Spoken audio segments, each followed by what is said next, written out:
আসসালামু আলাইকুম। মেরাজ ইসলামের সবচেয়ে অলৌকিক একটা জিনিস, এবং মুহাম্মদ সাল্লাল্লাহু আলাইহি ওয়াসাল্লাম যখন এই ঘটনা বর্ণনা করলো, বেশিরভাগ লোক এটা কীভাবে সম্ভব? দুইটা প্রশ্ন অনেকের মাথায় আসছিল, ঠিক না? প্রথম সেটা হচ্ছে যে আচ্ছা, এই মক্কা থেকে ওদিকে বাইতুল মুকাদ্দাস গেল এবং সেখান থেকে 7 আসমান পাড়ি দিয়ে গেল, বিভিন্ন নবী রাসূলের সাথে দেখা হইল, তারপরে জান্নাত জাহান্নাম দেখলেন, আল্লাহর কাছ থেকে উপহার হিসেবে নামাজ পেলেন, আবার চলে আসলেন যেই জায়গা থেকে গেছেন সেই জায়গায়। কীভাবে সম্ভব? তো দুইটা প্রশ্ন। তার মধ্যে প্রথম হচ্ছে যে সময়টা ওইখানে এত কিছু কীভাবে হইলো, আর এখানে তো কোনো টাইমে দেখা যাচ্ছে যে গেল না, এটা ফার্স্ট।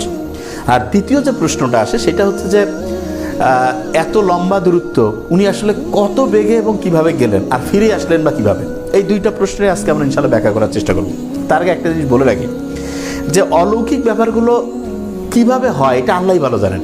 আমরা তো আবু বকর সিদ্দিক রাদিয়াল্লাহু তাআলা আনহুর মতো, যিনি মুহাম্মদ সাল্লাল্লাহু আলাইহি ওয়াসাল্লাম বলছেন সাথে সাথে বিশ্বাস করছেন, আমরা বিশ্বাস করি এবং এই জন্য উনি সিদ্দিক।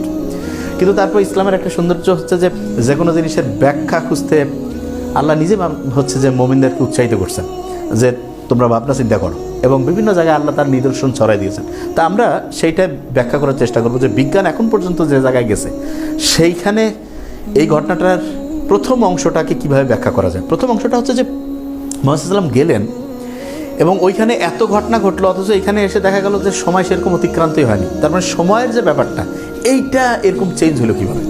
তো এইটা ভালো করে বুঝতে গেলে আমাদের প্রথম যে জিনিসটা মাথায় রাখতে হবে, আইনস্টাইনের একটা থিওরিতে যেতে হবে। আচ্ছা, আইনস্টাইন কি বলছেন সেটা বোঝার আগে একটা জিনিস আগে বলি, সেটা হচ্ছে আমরা নর্মালি যেটা জানি সেটা কি, যে সময় হচ্ছে যে সব জায়গায় একই রকম না, কিন্তু আইনস্টাইনের যে আপেক্ষিক তত্ত্ব সেইটা অনুযায়ী ধরা যাক যে আমরা যদি একটা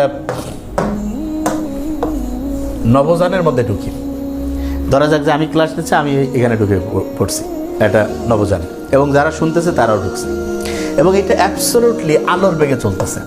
কি বেগে? আলোর বেগে। এটা যদি আলোর বেগে চলতে থাকে, দেখা গেল 1 ঘন্টা চললো, 1 সপ্তাহ চললো, 1 মাস গেল, 1 বছর গেল, এরকম করে ধরা যাক যে 50 বছর দৌড়াইছে এই নবযানটা। আমি ওইখানে ক্লাস নিচ্ছি, সাথে অন্য যারা শুনতেছে তারাও ঢুকছে। 50 বছর ঘোরাটুরা করে আমি আবার যদি এখানে পৃথিবীতে আসি, আসার পরে দেখব আমার যে ছোটো ভাই আছে ডক্টর নোবেল, ওর বয়স এখন 28-27 হবে, আরও 50 যোগ করলে যেটা হয় 75-80 হয়ে যাবে। অথচ আমরা যেই বয়সে ঠিক সেই বয়সে থাকবো। যে ভাই এটা আবার কেমন কথা? এটাই সত্যি কথা। এটা কীভাবে